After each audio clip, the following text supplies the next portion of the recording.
It has now been 6 months since the first national meeting of the party. When the party was formed, we needed it to be two things. First, we needed to ensure that it had a clear and coherent set of principles. Secondly, we had to be able to match those principles with a serious and sufficient level of organisation. In this country, the national movement has struggled to be one or the other or both, and therefore it was our task to fill this gap. In order to organise our people behind this clear vision of a national rebirth, it was vital that we had a clear national agenda.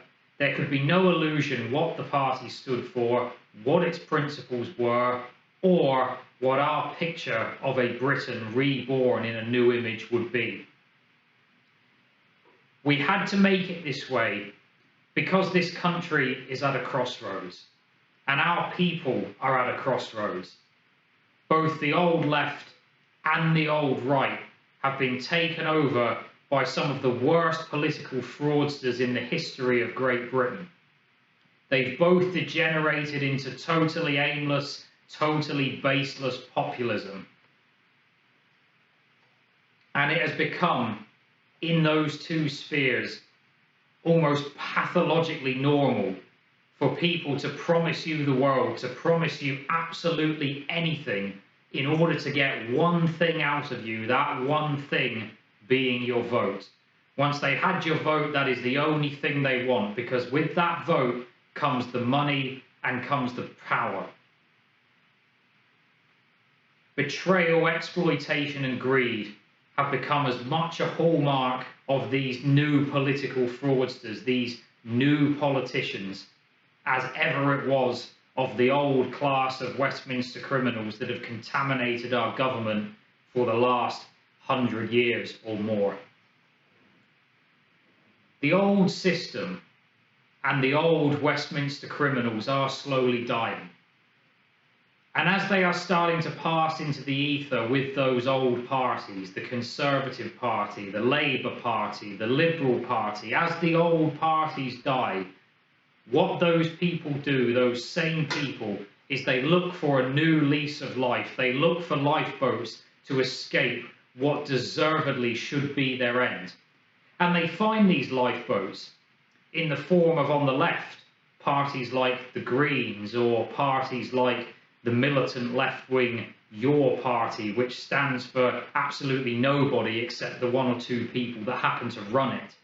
And then on the right, you find it in the likes of Reform, Advance, Restore, the same iterations of the same bankrupt Thatcherite conservatism and all of the evil within it, just rehashed for a new millennium and a new generation to spin the same message of unchecked capitalism, unchecked profit and unchecked greed, and the destruction of public services and the weakening of this country and its people, and atomizing them more and more into just an aimless mass of random individuals.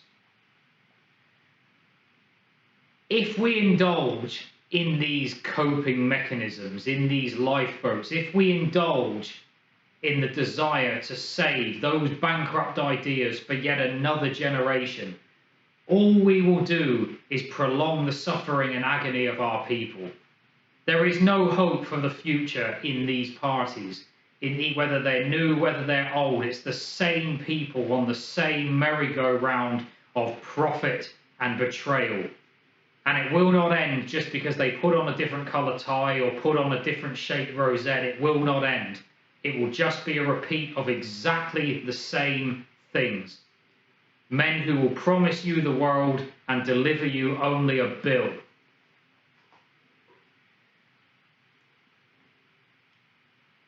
One thing that we have repeatedly said as a party, and that we must continue to say, is that a great national revival can only happen if our people, not as individuals, but as a whole people, accept responsibility for everything that has happened to this country.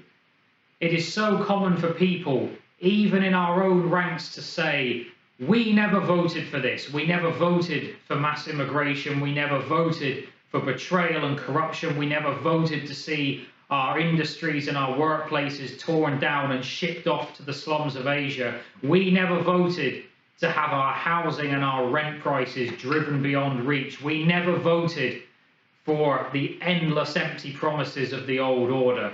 But the truth is that our people did vote for this. Our people allowed this to happen through our lack of vigilance. We had the power way back when these crimes began. We had the power to stop them, and we chose not to. We chose not to because perhaps we didn't truly believe that our own kin sat in government could have such terrible designs for our people. Perhaps we thought that the system needed to change, and that if we only believed this new set of fraudsters, if we only trusted them, things would be different. But it doesn't matter the reason. The fact is, everything that has happened to this country, even that which has happened at the hands of our enemies, is overwhelmingly our own fault, because we allowed it to happen when what we should have done was take those people there and then and thrash them into oblivion when we had the chance. Just because our enemies seek to victimize our race of people, it does not mean that we must be victims.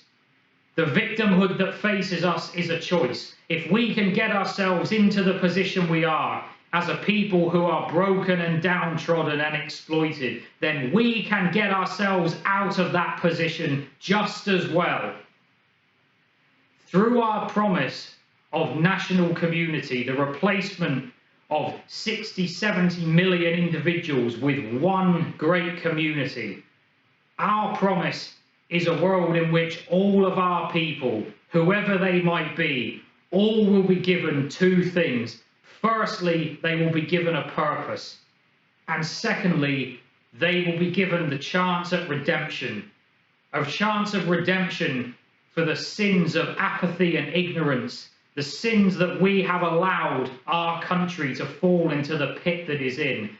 Even if it was our sins or our father's sins or our grandfather's sins, now is the time to sin no more and for this country and its people to be redeemed. Our national community and this world that we seek to build in our image is fundamentally a world in which even the most downtrodden, the most miserable, the most isolated person in this country, the most isolated and helpless one from among our kin, if someone, anyone from anywhere on this planet goes to that person with evil designs, then it won't just be one person, it will be the anger of 70 million people that will come down on them like a force unheard of in human history and wipe that evildoer from the face of the earth. That is what the promise of national community is, where no one will be abandoned, no one will be left behind, and in which anyone that seeks to do harm to even the tiniest speck of that community will be obliterated from the earth. The forces that are at play now are divided into two groups. On the one hand, it is those who seek to perpetuate the system as it is. It doesn't matter what party they're from, it doesn't matter whether it's the left, whether it's the right. It is those who seek to perpetuate the system. Meanwhile, there is another force at play. And that is the force of those who understand that the system of today is broken and understand that it must be changed. They do not always agree on what the new vision should be. They do not always agree on what changes need to be made. But anyone who can look at the system of today and recognize that it must change and that it must be born again, that person must never be seen through the prism of an enemy. Instead, that person must be seen as an ally, someone who can be persuaded to our cause, someone who can be shown a new and better vision and a better way of doing things and brought behind that idea for a great national rebirth. In order to do this, it is going to require not just a period of weeks or months, but years of work and organisation. It's laughable that there are those who honestly believe that you can create political movements and parties out of nothing, spin them up to 50,000, 100,000, 200,000 members in the blink of an eye by just saying whatever the person in front of you wants to hear at any given moment. There are truly those who believe that this is the path to salvation and the path to victory. It absolutely is not. It is the path to just the creation of yet another one of those lifeboats that will attract only the worst and most dysgenic elements of our current political system who seek to have a new lease of life for their demented ideas.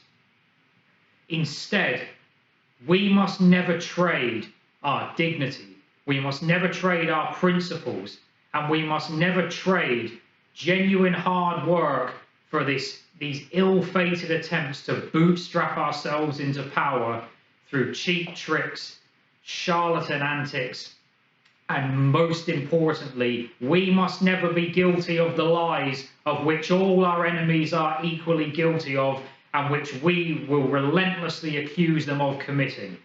We will not become like them. Instead, we will offer a greater and newer way of organising a political party and organising a political movement, one that is unprincipled and whose loyalty to its people and its country are beyond all human question. Whether it takes 5 years, whether it takes 10 years, whether it takes 15 years, be under no illusion, a reckoning for this country and its people is coming. The reckoning that will be the culmination of this quest for redemption that our people are on now, on which we have started with the party.